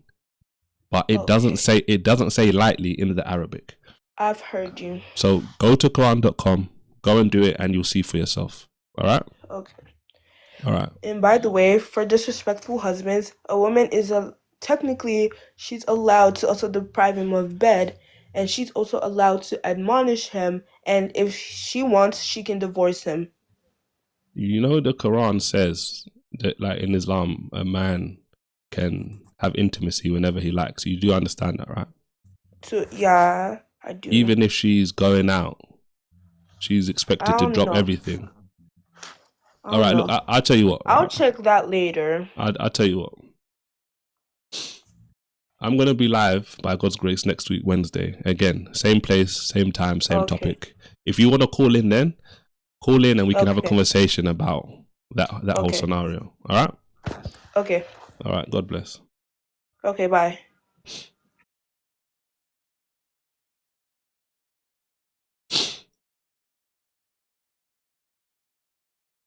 It's kind of hard, you know, when you're saying stuff which is like kind of clear and obvious, but it becomes difficult for them to grasp it. This is what always fascinates me as well when you talk about these sorts of topics. It's just like, I've played videos, I've had Muslim callers call in and basically say in agreement with me the same thing. It doesn't say lightly in the translation. But if you don't want to accept what's true, it's going to be hard for you. Hopefully you can see throughout this live stream today why we need to pray for these people that we have conversations with. Because things which are straightforward and easy, all of a sudden don't become easy. They become difficult. People become confused. They can't understand certain stuff. The Quran is clear, the Hadith are clear, but they still find themselves wrestling with and fighting against it. Like, this is simple. It's basic stuff. But this is why I say Islam is bad for women. And this is what's amazing. All we've spoken about today pretty much is what, Muhammad's favorite wife Aisha said at one point in time. From what she's seen, if you're going to be a Muslima, you're going to suffer like no other woman out there. And it's not because of outside persecution, it's because you've got Muslim men who beat their wives. That's just one example. One example.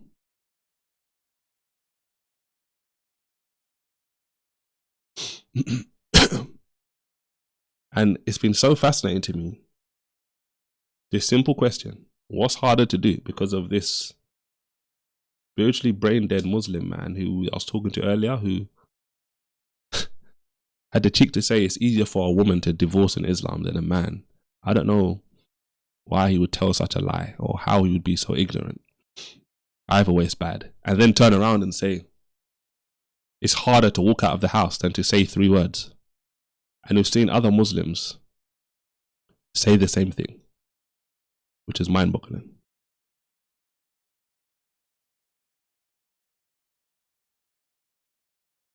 And again, this is why it's not that hard, guys. We started the live stream today talking again about this same video that's got over 1 million views. Muslim man saying Islam honors women more than Christianity.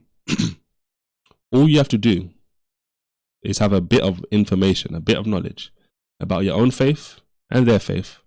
And then at that point, it's just asking them simple, basic questions. And they do all the work for you. You just listen to what they're saying, you ask them the questions and you listen to them. You've got people, Muslims, justifying, okay, you can beat them, but always beat them lightly, etc. You've got Muslims agreeing, okay, yeah, it does mean that. If they get out of line, they need to get back into check.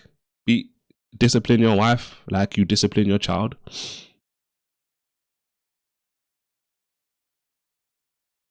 You've got Muslims out here saying all sorts of crazy stuff in the name of defending their religion.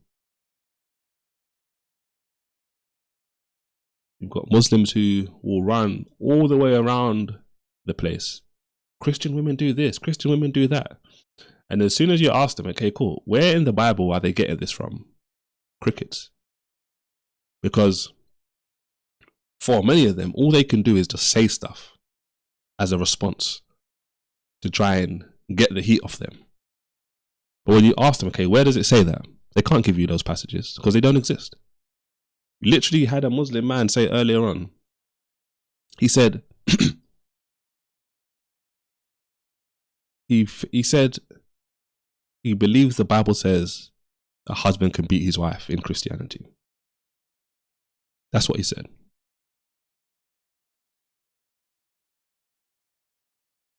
They have to just fabricate things in their mind in order to make what's in their own religion, in their Quran, and their sources palatable, acceptable.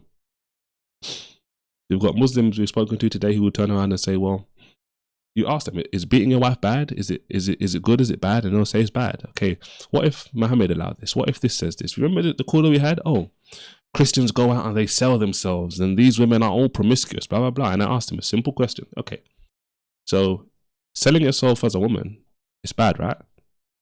Yes. Okay. If Muhammad did that, that would be bad, right? Yes. Okay. So we now read a source. Crickets. They don't want to let you talk. They don't want to let you read the sources because some of them know what the sources say and they don't want you to read it. Some of them, they know certain stuff, but they're afraid to be like, no, Muhammad wouldn't ever say this, or this doesn't say this, blah, blah, blah, because they understand and know if he actually does say this, I'm in trouble.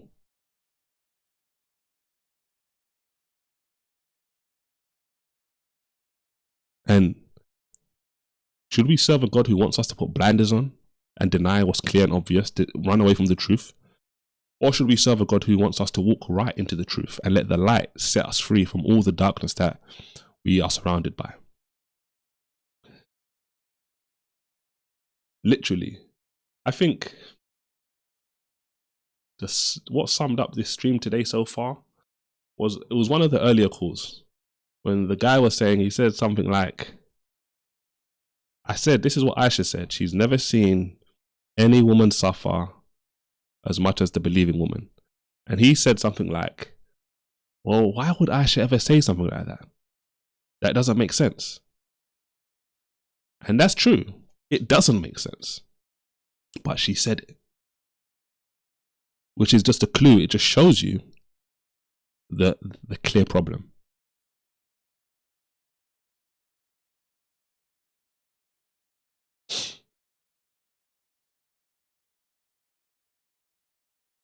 I think it's a good place to wrap up our stream today. We had a bunch of callers. And like I said a little while ago,